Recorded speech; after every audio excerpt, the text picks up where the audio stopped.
안녕하십니까? 새해 복 많이 받으시기 바랍니다.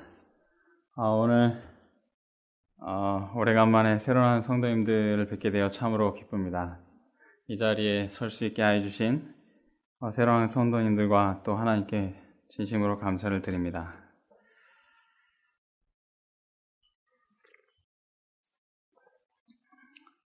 이렇게 많은 성도님들 앞에서 설교하기가 참 오래간만이라 은근히 떨리네요. 제가 지난 1년 동안 목회를 하고 또 하나님의 기별을 전하는 일을 하면서 제게 가장 감동을 주었던 주제에 대해서 오늘은 다뤄볼까 합니다. 제 마음에 가장 깊은 감동을 주었고 제 마음에 가장 깊이 있는 충족함을 채워주었던 주제인데요. 오늘은 그 주제 바로 새 언약이라고 하는 주제에 대해서 말씀을 드리려고 합니다.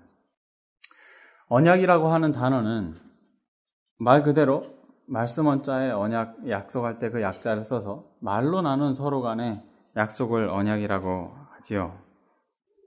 특별히 성경에서 말하는 언약은 사람과 사람 간의 약속을 이야기하는 것이 아니라 하나님과 사람 간에 맺어지는 하나의 큰 약속을 언약이라고 합니다. 하나님은 노아와도 이 언약을 맺으셔서 다시는 땅을 물로 멸망시키지 않겠다라는 약속을 주셨고 그 언약의 결과로 우리는 지금도 무지개를 볼 수 있는 것이지요. 하나님이 인간과 하는 약속은 변치 않는 것이라고 성경은 이야기를 합니다. 우리 시편 같이 보시겠습니다. 시편 89편 34절입니다. 시편 89편 34절입니다.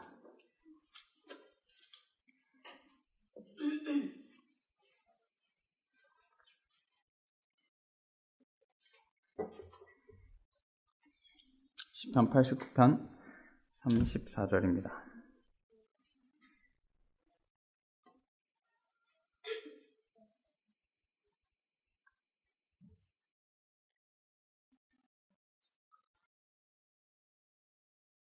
내 언약을 파하지 아니하며 내 입술에서 낸 것도 변치 아니하리로다.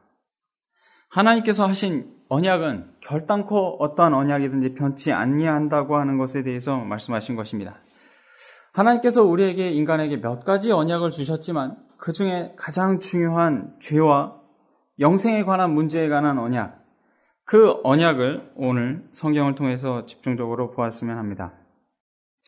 하나님께서 아담을 창조하셨을 때 아담은 그 자체로 완전한 고상한 성품을 가지고 있었고 그는 언제나 하나님의 성령과 동행하고 있었어요. 그래서 그는 하나님께서 생각하시는 것처럼 생각했고 하나님께서 행동하셨던 것처럼 행동하였죠. 그래서 그가 따를 수 있었던 길은 완전한 길이었다라고 생애에 비춰서 증언하고 있습니다. 따라서 하나님께서는 아담과 하와에게만 허락된 하나의 언약을 주셨는데 그 언약은 바로 너희가 순종하면 살리라 라고 하는 언약을 주셨던 것이죠. 우리 레위기 하나 보시죠. 레위기 18장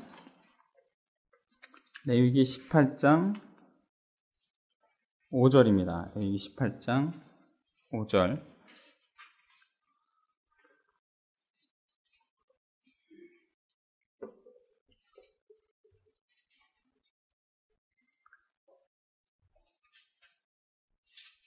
레위기 18장 5절입니다. 너희는 나의 규례와 법도를 지키라. 사람이 이를 행하면 그로 인하여 살리라. 나는 여호와니라.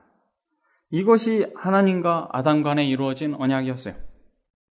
그들은 순종할 수 있었기 때문에 이것이 하나님과 아담과만의 언약이었던 것이죠. 그럼 여러분, 행하면 살리라 하면 행하실 수 있으십니까?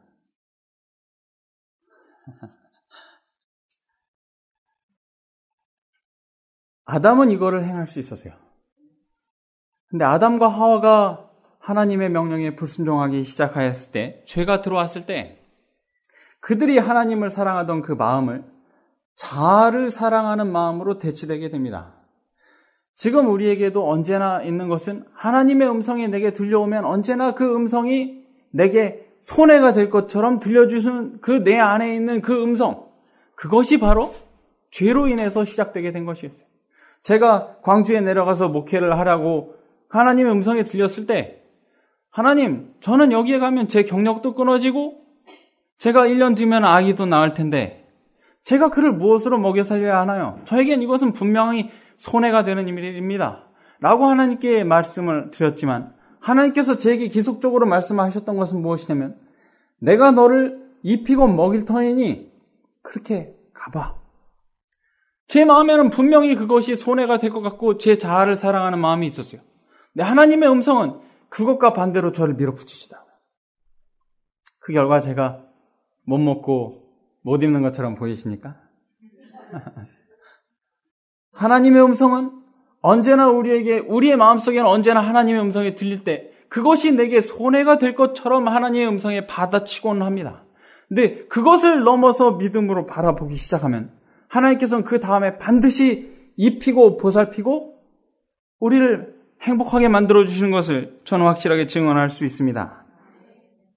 아담과 하와 이후에 이 언약은 이제 그 효력을 상실하게 되었어요. 왜냐하면 하나님께서 그 언약을 무력화시킨 것이 아니라 인간이 더 이상 죄로 인해서, 즉 자아를 사랑하는 마음 때문에 하나님의 계명을 스스로 지킬 수 없게 되었기 때문에 이 언약은 흘러 지나가 버리고 맙니다. 그래서 이것을 옛 언약이라고 합니다.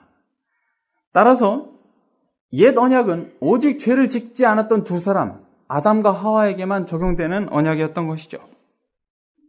그리고 나서 한참 후에 하나님께서는 시내산에서 이스라엘 민족에게 엄숙한 분위기 속에서 십계명을 반포하십니다. 그리고 나서 이스라엘 민족에게 물어봅니다. 너희가 내 계명을 지킬 수 있겠느냐? 뭐라고 답이 와야죠? 이스라엘 민족은 감히 지킬 수 있나이다. 지키겠나이다. 라고 대답을 합니다. 우리 출애굽기 하나 보시죠. 출애굽기 19장 8절입니다.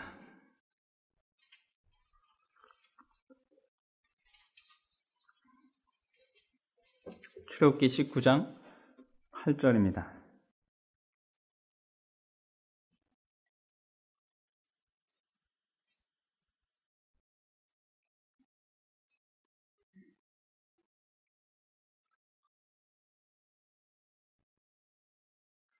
백성이 일제에 응답하여 가로되 여호와의 명하신 대로 우리가 다 행하리이다.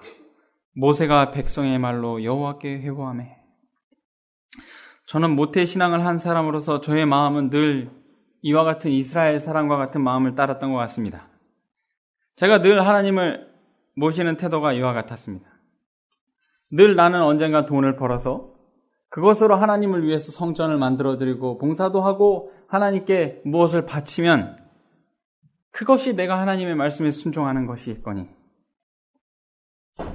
제가 하나님의 말씀에 순종할 수 있을 줄 알았고 제가 하나님께 드리는 무엇으로 하나님께서 기뻐하실 줄 알았어요.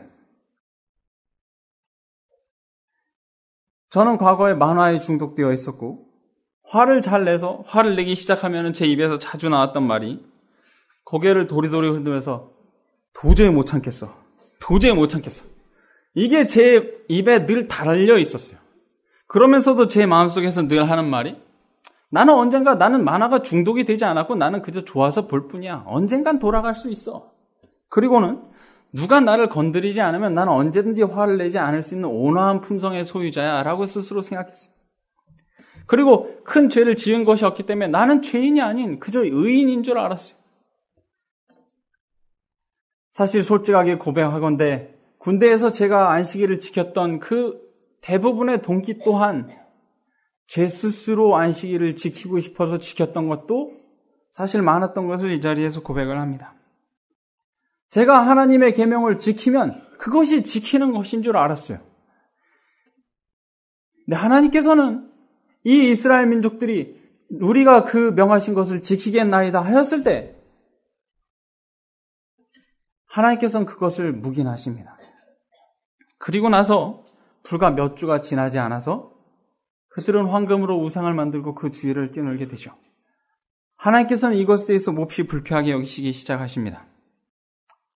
저도 모태신앙인으로서 그리스도인인 척, 의인인 척, 착한 척, 정직한 척 그렇게 살았지만 이스라엘 민족보다 저는 상당히 더 많은 죄를 짓고 있었던 것 같아요. 하나님과 지킬 수 없는 약속을 저 혼자 하고는 마음속으로는 게임 중독된 사람들을 왜 이렇게 멸시했는지 몰라요. 저는 사실 뭐에 중독돼 있어요? 하나에 중독돼 있어요. 게임 같은 거에 뭐 그렇게 중독되고 있어? 술 중독이 된 사람에게는 무슨 술에 중독이 돼가지고 가정을 내팽개치고 살아? 그렇게 무시하고 살았던 것 같아요. 도박에 중독된 사람을 보고는 무슨 도박에 중독이 되고 사실은 저에게 그러한 것에 중독이 되고 제 품성에 더 뭐가 많았으면서 참으로 다양하게 남들에 대해서 정죄하고 판단하고 있었던 것 같아요. 제가 목회를 하면서 하나님께서 저에게 보내주신 영혼들을 제가 다루기 시작하면서 그제서야 저의 과거의 면모들이 이렇게 보이기 시작하더라고요. 늘 저는 제 자아가 강해서 아버지께서 말씀하셔도 반항하고 아버지께서 안 보이면 뒤에 가서 제 동생에게 아버지에 대해서 비방을 하고 성격이 급해서 식탁에서 아버지에게 대들기도 하고 어머니 말은 들은 척도 하지 않냐고 그랬던 저의 모습들을 이렇게 보여주시더라고요. 제가 스스로 하나님의 말씀을 지키면 지킬 수 있을 것이라고 산 것이 근 30년이 되었던 것 같아요. 어려서부터 신앙생활을 해왔고 안식일에 11시 반에 교회에 가면서 나는 안식일을 지키고 있다고 생각했고 나는 안식일 교인이라고 생각했어요. 부모를 공경하지 않으면서 부모에게 늘 공경하고 있는 착하고 공부 잘하는 아들로만 생각을 했어요. 근데 그런 부분들을 여실하게 저를 보여주시더라고요. 아직도 사실은 그러한 부분들이 많이 남아있는 걸 저는 압니다.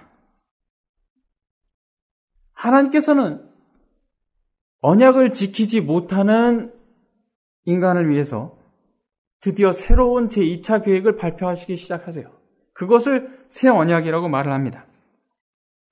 우리의 조상 아담이 처음에 죄를 짓고 나서 그 제2차 계획을 발표하시면서 처음에 하셨던 행동이 바로 양을 잡아서 양 가죽으로 그들을 입히면서 앞으로 미래의 메시아라고 하는 분이 너에게 올 것이야.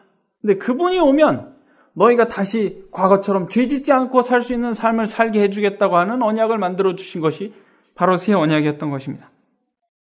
그리고 나서 수세대가 걸쳐 지나가게 되면서 그 새 언약에 대해서 계속해서 잊어버리게 돼요. 그러자 하나님께서는 드디어 믿음의 조상인 아브라함을 택하셔서 그에게 새로이 그 새 언약의 의미에 대해서 계시하시기 시작하십니다.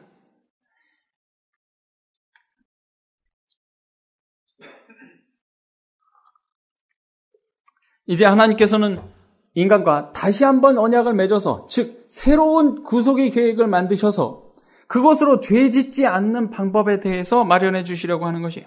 그리고는 하나님께서는 아브라함을 부르시기 시작하십니다. 그리고는 아브라함과 하나님 사이에 인간의 대표자와 하나님께서 둘 간의 언약을 만드시기 시작하는 것이에요. 옛날 고대 근동에는, 그러니까 메소포타미아 지방에는 하나의 풍습이 있었는데 그것이 무엇이냐면 전쟁을 하거나 협약을 하면 두 대표자가 만나서 계약을 하는 것이에요. 약속을 하는 것이죠. 그것이 무엇이냐면 짐승을 소나 양을 잡아서 반으로 쪼개놓고 조약을 발표한 다음에 그 조약을 발효한 다음에 그 짐승 사이로 걸어가는 것이에요. 왜 그랬을까요? 이 조약을 지키지 아니하면 죽이겠다고 하는 거예요. 뭐처럼? 이 쪼개진 짐승처럼. 반드시 그 짐승을 쪼개놓고 그 가운데로 지나가게 합니다. 근데 특별히 누가 먼저 지나가요?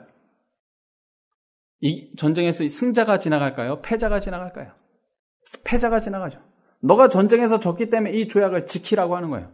지키지 아니하면 너도 이렇게 쪼개지고 만다고 하는 것이. 이제 하나님께서는 이 인간의 의식을 빗들어서 이 의식에 따라서 언약을 맺기를 원하세요. 그리고서는 아브라함에게 명령하십니다. 이제 너도 소와 양을 취해다가 너의 앞에다가 반으로 쪼개서 그 양과 소를 깔아놔. 그리고 그 가운데로 지나가라고 하는 것이에요. 같이 보시죠. 창세기 15장입니다. 창세기 15장 9절부터 17절까지 보겠습니다. 창세기 15장 9절부터 17절입니다.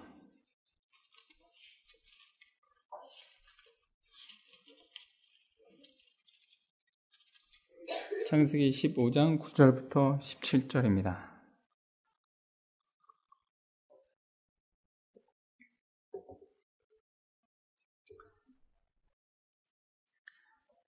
여호와께서 그에게 이르시되 나를 위하여 3년 된 암소와 3년 된 암염소와 3년 된 수양과 산비둘기와 집비둘기 새끼를 취할지니라. 아브라함이 그것을 취하여 그 중간을 쪼개고 그 쪼갠 것을 마주 대하여 놓고 그 새는 쪼개지 아니하였으며 소개가 그 사체 위에 내릴 때에는 아브라함이 쫓았더라.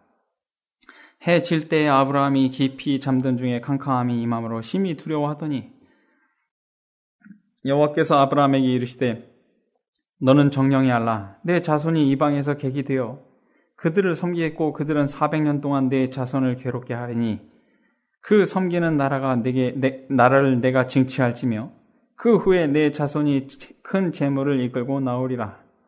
너는 장수하다가 평안히 조상에게로 돌아가 장사될 것이요 내 자손은 4대 만에 이 땅으로 돌아오리니 이는 아모리 족속의 죄악이 아직 관영치 아니함이니라 하시더니 해가 떠서 어둘 때 연기나는 풀무가 보이며 횃불이 쪼갠 사이로 지나더라.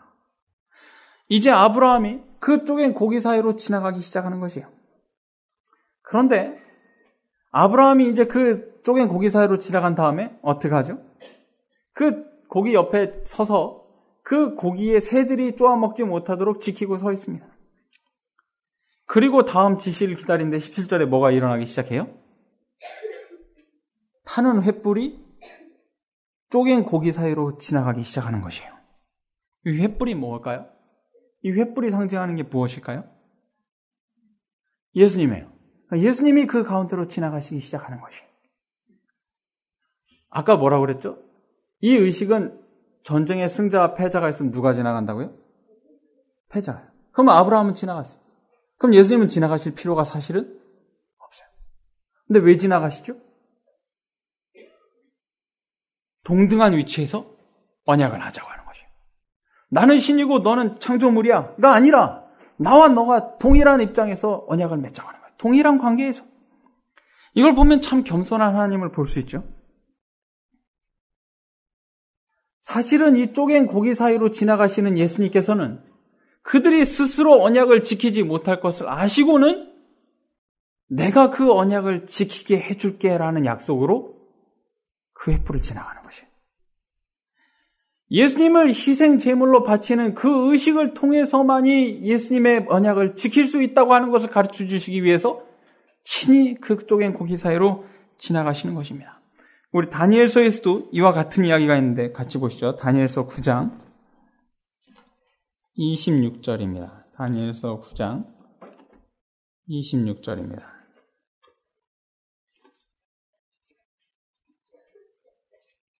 다니엘서 9장 26절입니다.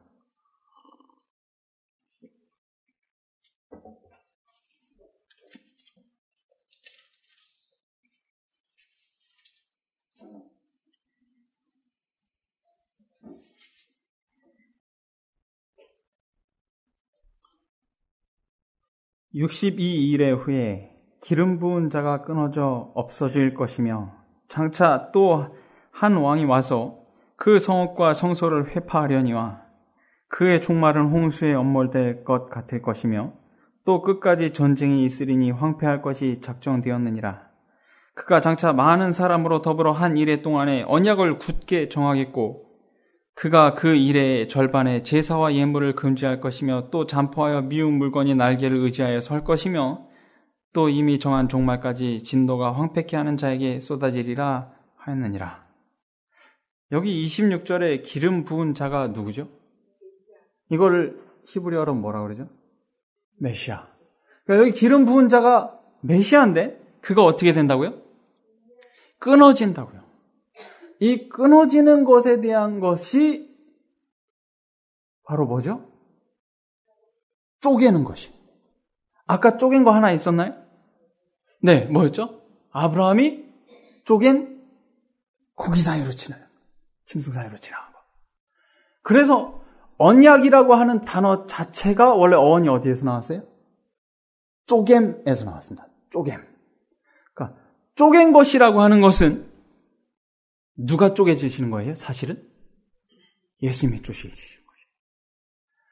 대부분의 사람은 저도 그랬고 예수님을 뜻을 내가 지키면 지킬 수 있을 것이라고 생각하지만 아니요. 예수님의 언약 자체가 그분이 쪼개지신 그 시체 위를 밟고 지나가는 것이. 이것이 하나님께서 우리에게 주신 새 언약인 것입니다. 이것을 바라보면 그 27절에 뭐라고 되어 있죠?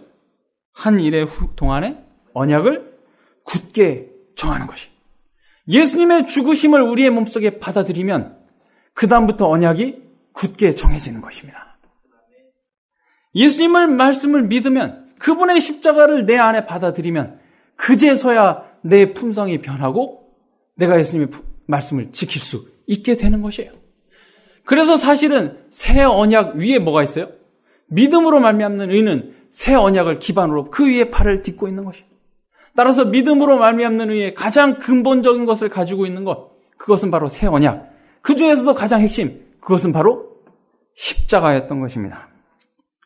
아브라함은 이제 이 쪼갠 고기 사이를 지나가면서 하나님께서 그에게 한 계시를 보여주시기 시작하세요.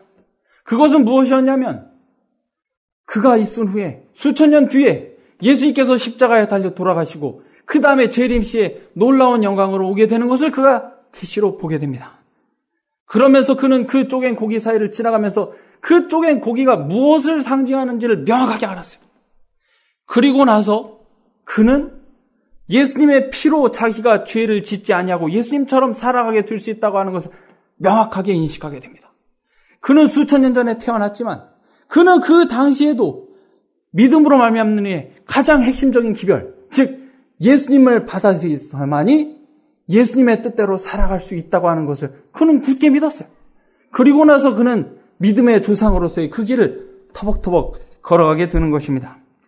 즉 예수님을 믿는다고 하는 것의 믿음은 예수님의 십자가를 내 인생의 매 발걸음마다 그 아브라함이 쪼갠 고기 사이로 발자국마다 지나갔듯이 예수님의 십자가를 언제나 내 삶에 실천하면서 내 마음에 받아들이면서 인생의 한 발짝 한 발짝 걸어가는 것을 바로 믿음이라고 하는 것입니다. 이제 새 언약은 옛 언약은 순종하면 살리라 였지만 새 언약은 예수님을 내 마음에 받아들여서 순종하면 살리라. 즉 예수님을 믿음으로 말미암아 순종하면 살리라가 새 언약인 것입니다. 저는 이 말씀을 읽으면서 저는 너무나 감동이 되었어요. 그리고 나서 제 몸에 전율이 되었어요. 구약에서도 아브라함도 다니엘도 그들이 언제나 모세도 여호수아도 그들이 언제나 가지고 있었던 모든 기별의 핵심은 바로 메시아의 십자가에 돌아가심. 예수님의 십자가에 돌아가신 것을 내 마음에 품으면 그들의 품성과 생애가 변화되어서 예수님의 품성과 형상처럼 살아가게 되는 것. 그것이 가장 핵심적인 기별이라고 하는 것을 보게 되면서 저는 이것이 제가 목회하는 기간 동안 얼마나 큰 감동이 되었는지 모릅니다. 제가 예전에 군대에서 휴가 나왔던 어느 안식일에 그때쯤 새로운 교회는 이사를 2번 하기 전, 그러니까 저쪽 동사무소 맞은편 쪽에 있었던 그 작은 교회에서 아버지께서 한창 새로운 교회를 성장시키고 계셨습니다. 군대에서 휴가 나왔던 어느 안식일에 저는 그 교회, 새로운 교회 예배를 드리러 갔어요.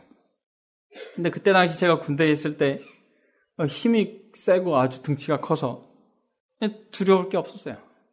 대신에 성품은 그와 반대였죠. 성품은 아주 보잘것이 없었어요. 힘이 좋고 성품이 안 좋으면 이거 최악이죠. 제가 그랬어요. 근데 그날 안식일 오후에 뭔가 기분 나쁜 한 사건이 일어났어요. 아주 작은 일이었어요. 분명히 참을 수 있었고 분명히 예수님을 부르면 그 안식일 오후에 그건 참아냈어야만 해요. 근데 그 작은 일에 얼굴이 파랗게 달아올 때 화가 났어요. 그리고 나서는 안식일에 교회에서 화를 내면서 씩씩거리면서 뒤에 문을 박차고 뛰어나갔어요, 제가. 그리고 나서 계단을 이렇게 뛰어가면서 화가 나서 이렇게 뛰어서 내려가기 시작하는데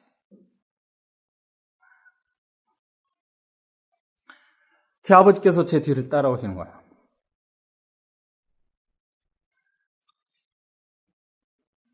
그리고는 정진아 기분이 안 좋니? 그러면 먼저 가렴. 분명히 아버지는 교회 지도자로서 무척이나 창피한 일이었고 제가 자식으로서는 그래서는 안 되는 일이었어요. 근데 아버지의 그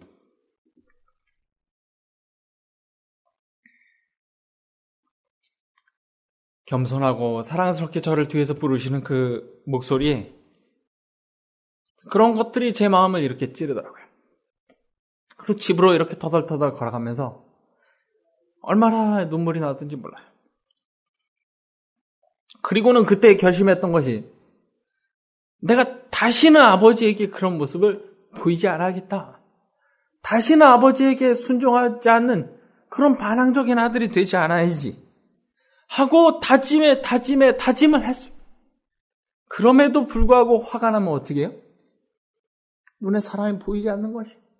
그것이 저의 부모님이 됐던 제 동생이 됐건 폭언과 화를 내면서 그게 다스려지지가 않는 거예요. 그리고 나면 후회가 돼서 다시는 그러지 말아야지. 그러고 나면 안 그러죠? 이번엔 더 화날 일이 있어요. 그럼 또 화를 내고. 요즘에 길 가다 보면 이렇게 꼭 집 밖을 지나가도 이렇게 왈왈 우는 개 있잖아요. 꼭 제 성격이 그랬던 것 같아요. 누가 화만 내기만 하면은 가서 치줘야 돼. 그게 대상을 관계가 없는 거예요. 그러니까 저는 이해가 돼요. 화나는 사람들이 왜 화를 내는지 이해가 돼요. 화를 내는 순간 머릿속이 새하얗게 되면서 대상에 상관없이 저돌적으로 돌격을 하는 거죠. 그렇게 몇 날, 몇 년을 제가 화를 내지 말아야겠다고 하는 것에 대해서 결심을 하면서 제가 느꼈던 것은 무엇이었냐면 나는 화를 내지 않을 수 없는 존재라고 하는 것을 드디어 깨닫게 됐어요. 그리고 나서 이제까지 그러면 내가 해왔던 신앙은 과연 무엇인가를 생각하게 됐어요. 이제까지 해왔던 신앙은 다 무엇이었어요? 다 옛 언약, 형식적이고 예수님 없이 내가 스스로 했던 모든 것이 다 그 신앙이었다고 하는 것을 하나님께서 저에게 이렇게 보여주시더라고요. 너는 스스로 화를 안 낼 수 없어. 너는 급한 성격을 고칠 수가 없어 하는 것입니다. 그리고 나면서 예수님의 품성에 대해서 보게 되는 거예요. 예수님의 품성을 보는데 그분은 베드로가 3번이나 부인하는 동안 그 인자하게 참아 계셨고 요한이 저들에게 불을 내릴까요? 하였을 때 인자하게 참아주셨고 언제나 기다려주셨고 인내하는 그 품성을 바라보게 되면서 저분을 내 안에 넣으면 그제서야 내가 변화될 수 있겠구나 하는 것을 그때 깨닫게 되었습니다. 그리고 나서 새 언약의 중심, 즉 십자가가 얼마나 중요한 기별인지를 그제서야 알게 되었어요. 그리고 나서 저는 그때부터 하게 된 것이 예수님을 부르게 된 것입니다. 화가 나면 예수님을 부르고 만화가 끊어지지 않을 때 예수님을 부르고 남에게 짜증이 나거나 남이 불만불평을 내게 쏟아올 때 그것 때문에 예수님을 부르고 그렇게 되면서 제게 있었던 만화 중독이 끊어지고 제게 있었던 괴팍한 성격들이 깨지기 시작하더라고요.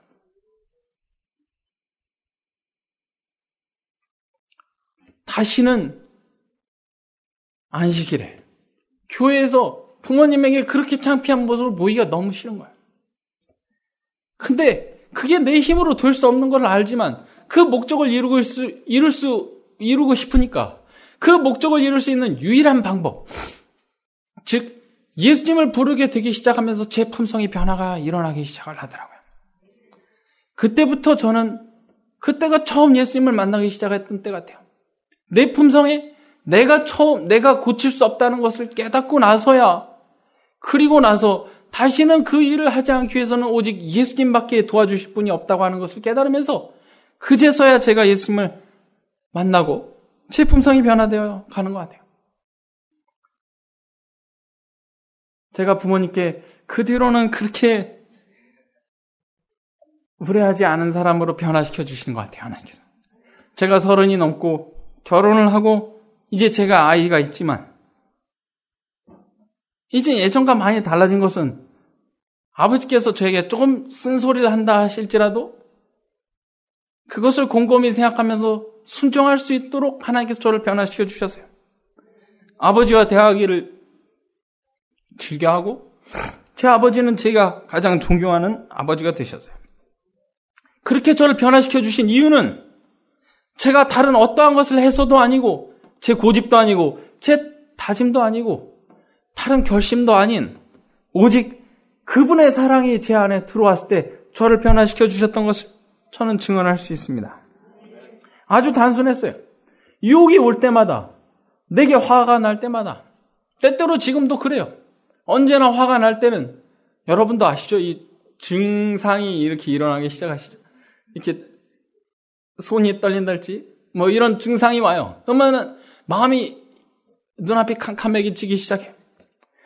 그럼 그때마다 예수님을 부르는 거예요. 아브라함이 예수님께서 그 쪼갠 고기 사이로 지나가라고 했을 때 걸어갔던 그것, 십자가를 바라보는 것, 오직 그것만이 새 언약, 하나님의 가장 위대한 약속이기에 저는 그것을 얼마나 강하게 부르고 있는지 몰라요. 요즘에도 때때로 화가 나거나 남이 저에 대해서 충상모략을 할 때, 그럴 때는 언제나 이 새 언약, 그 쪼갠 고개 사이로 걸어가는 것, 즉 예수님의 쪼개지신 것에 대해서 기억하면 제게 그 화가 다스려지고 하는 것을 저는 느낄 수 있습니다. 우리 신명기 하나 보시죠. 신명기 30장 14절입니다. 신명기 30장 14절입니다.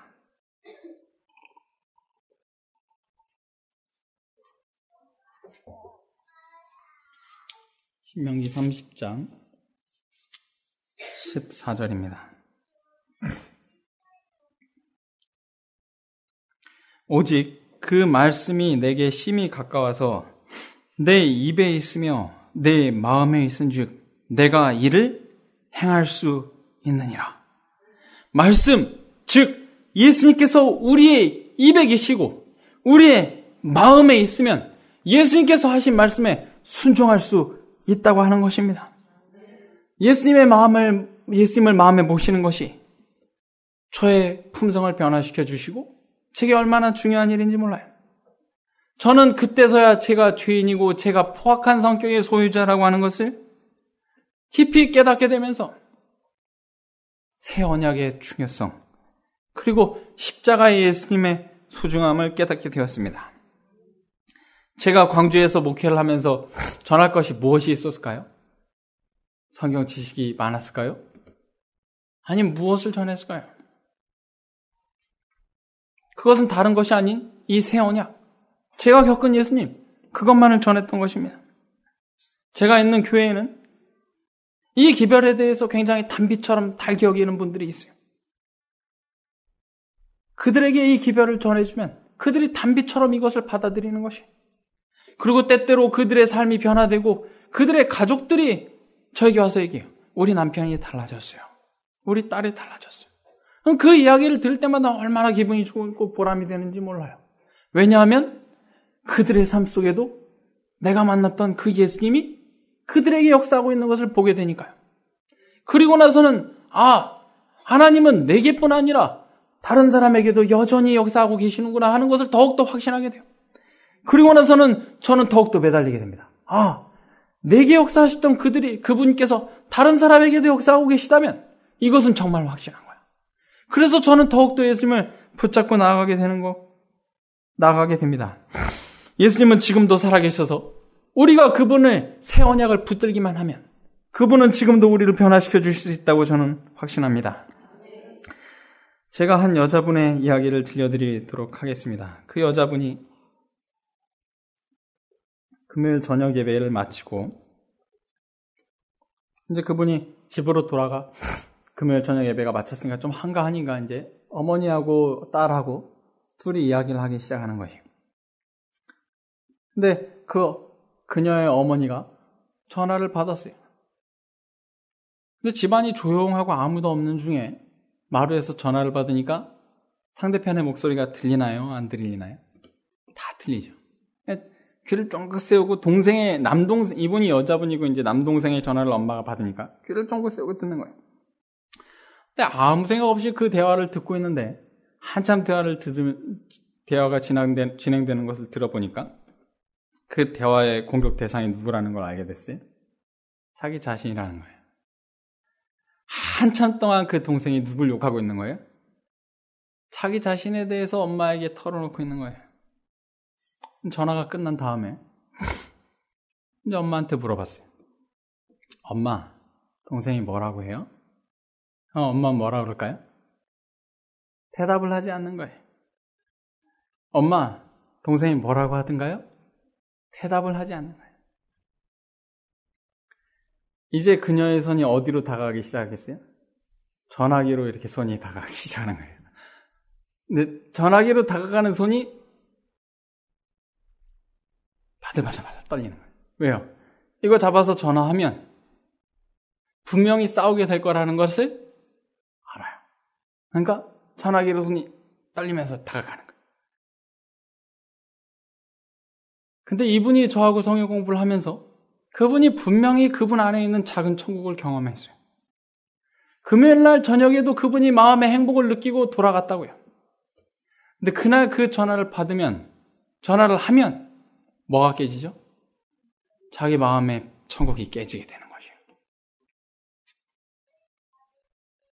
전화를 하면 분명히 큰 말다툼이 일어날 걸 알아요. 그리고 그 말다툼의 승자가 자기가 될 걸 알아요. 왜요? 이 사람은 굉장히 논리가 뛰어나거든요. 이걸 찾고 싶은 거예요. 계속해서 하나님의 음성은 들리는 거예요. 전화하지 마. 넌 오늘 안식일이니까 하나님께 맡겨. 그녀의 마음속에서는 전화해. 해서 싸워. 하나님의 음성은 전화하지 마. 계속해서 양쪽의 음성이 들리기 시작하는 거예요. 그분이 형제 서열상 둘째예요. 근데 첫째는 엄마 부모에게로부터 자연스럽게 받는 게 많죠? 첫째니까. 셋째는 귀여우니까 받는 게 많아요. 그럼 둘째는 어떻게 받아내야 돼요? 그렇죠. 싸워야죠. 위하고 싸우고 밑에를 눌러서 받아내야 돼요. 그러니까 논리와 이 싸움에 아주 도가 텄어요. 그러니까 이걸 안 하려고 하다 보니까 너무나 힘든 거예요. 그 순간 머릿속에 새 언약. 예수님을 부르면 넘어갈 수 있어. 해봐. 그러니까 이분이 손은 떨리면서 이제 외치기 시작하는 거예요. 예수님 도와주세요. 도와주세요, 예수님. 이거 잡으면 제 마음에 있는 이 평안함 깨지잖아요. 도와주세요. 너무나 전화를 하고 싶은데 이걸 도와주세요, 예수님. 부르고 한참이 지나자 드디어 마음속에 훅 꺼진 것이에요. 드디어 마음의 평안함이 허락되었어요. 정말 이상하다. 어떻게 이 일이 됐을까? 나는 반드시 내 성격엔 전화하고야 말아야 되는 성격인데 어떻게 이 일이 되었을까? 하나님 감사합니다. 그리고 나서 이분이 이제 다시 샤워를 하고 자려고 샤워를 하러 들어가서 샤워를 열심히 하고 나와서 로션을 바르고 이제 자려고 준비를 하는데 생각이 또 들어온 거예요. 야, 문자만 보내. 너 아까 왜 그랬어? 라고 하는 문자 하나만 보내. 근데 하나님의 음성은 너 그 문자 보내면 분명히 답장이 오겠지? 그러면 너도 또 답장을 할 테고 그러면 똑같이 돼. 하지 마. 2차 전쟁이 또 시작된 거예요. 주님 도와주세요. 문자를 너무나 보내고 싶어요. 나에게 왜 그런 말을 했는지 이유라도 알고 싶어요. 보내지 마. 오늘은 너 마음속에 평안함을 유지하고 자. 주님 도와주세요. 그러면 도와주세요. 이분이 또 부르자 드디어 그 긴 2차전이 끝나게 되었던 것이에요. 그리고 나서 마음속으로부터 올라왔던 것이 무엇일까요? 넘치는 기쁨이었던 것이에요. 예수님을 붙잡아서 나 자신과 싸워서 새 언약의 선물은 다른 물질적인 것보다 내 마음에 넘쳐나는 기쁨이 있다고 하는 것입니다. 그녀는 간증을 했어요. 나 자신이 할 수 없었던 그 일, 나에게 도저히 과거에 일어날 수 없으리라고 했던 그 일이, 내게 상상할 수 없었던 그 일이 내게 일어났어요. 나는 너무너무나 감사해요. 우리 같이 시편 하나 보시죠. 시편 40편입니다. 시편 40편 1절부터 2절입니다. 시편 40편 1절부터 2절입니다.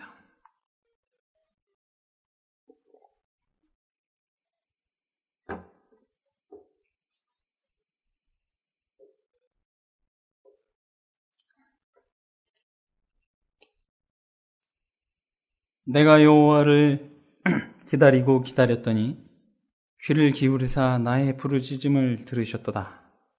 나를 기가 막힐 웅덩이와 수렁에서 끌어올리시고 내 발을 반석 위에 두사 내 걸음을 견고케 하셨도다.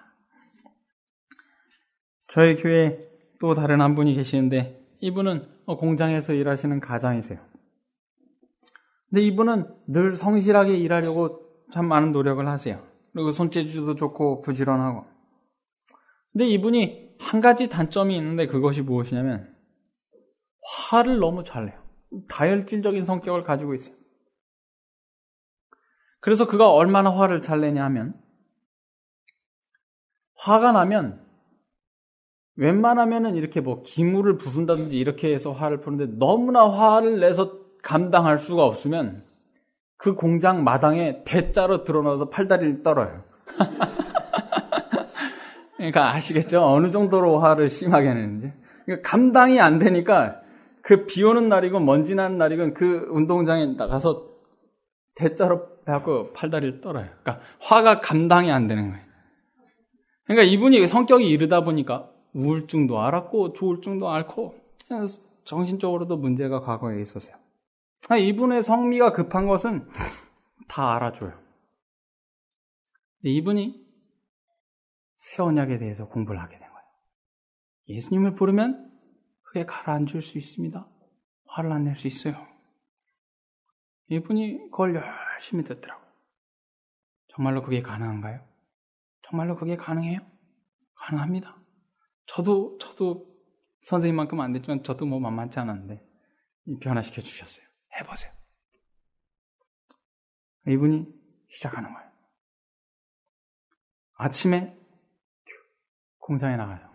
주님, 오늘 혹 기계가 멈춰 서는 일이 있다 할지라도, 공장에서 화가 나는 일이 있다 할지라도 화를 내지 않게 도와주세요. 당신은 해주실 수 있다고 했잖아요.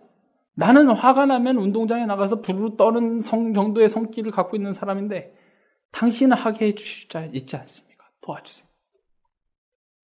근데 하필이면 그날 기계가 여러 번 망가졌어요.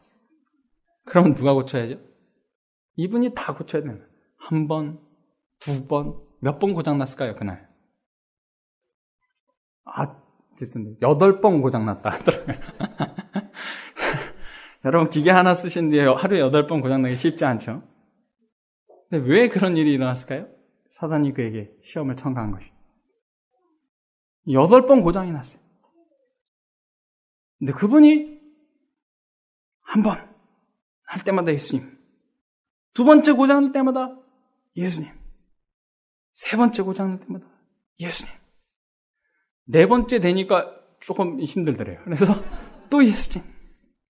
근데 이분이 저에게 해준 말이, 집사님, 제가 과거에는 화가 나면 머릿속에 화해지면서 내가 어떠한 충동적인 행동을 하건 내가 컨트롤이 되지 않았는데 예수님을 부르니까 내 눈앞이 보이기 시작했어요. 그러면서 이게 사리분별이 되기 시작했다고요. 화를 내면서도 아침에 기도를 하고 시작했기 때문에 예수님이 그분의 안에서 마치 무게추가 그를 당기듯이 튀어나가지 못하도록 잡고 있는 것이에요. 그래서 예수님을 부르면 그의 성질을 밑에서 잡아당기는 것이에요. 그러니까 이분이 그래.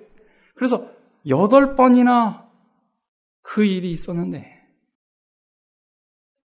그분이 단 한 번도 그날 화를 내지 않은 것이에요. 짜증을 단 한 번도 내지 않은 것이에요. 그리고 나서 그가 하루 일과가 끝나고 나서 그 공장에서 무릎을 꿇고 주님 감사합니다. 당신께서 이 일을 해주신 것에 대해서 깊이 감사합니다. 그리고 그분 안에서 깊은 환희를 느끼는 것이.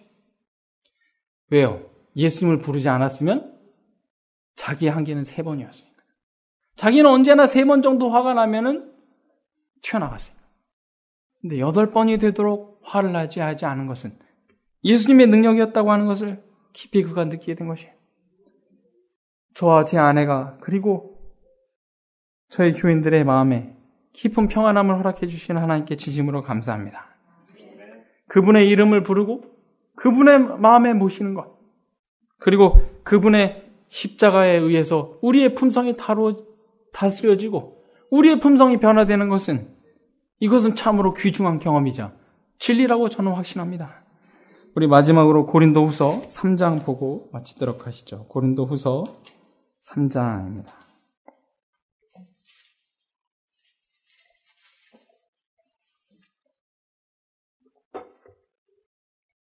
고린도후서 3장 6절입니다.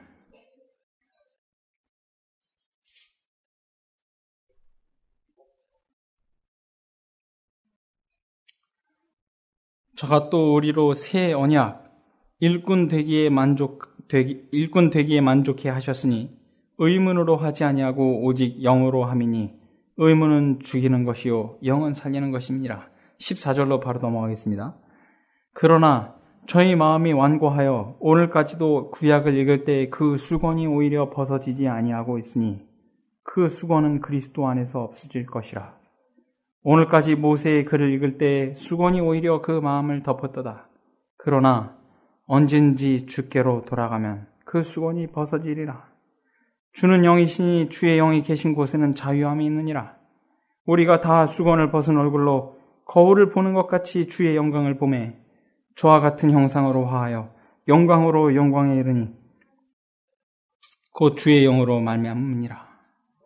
예수님을 만나면 예수님의 쪼개짐, 그 십자가를, 그분을 우리의 마음에 모시기 위해서 그분의 이름을 부를 때면 18절에 이야기한 것처럼 우리가 그분에 만나서 영광으로 영광, 즉 예수님의 형상, 그분의 품성처럼 변화될 수 있게 된다고 하는 것을 저는 확신합니다. 즉 신의 성품에 참여하는 것입니다. 변화되고 싶으신가요? 그러면 예수님을 만나도록 하십시오. 화가 나거나 용서가 안 될 때 예수님의 이름을 붙잡고 새 언약을 붙잡고 예수님을 마음에 모셔서 예수님처럼 아름다운 형상, 즉 그분의 품성처럼 변화되는 저와 여러분의 복된 경험이 있기를 간절히 바랍니다. 감사합니다.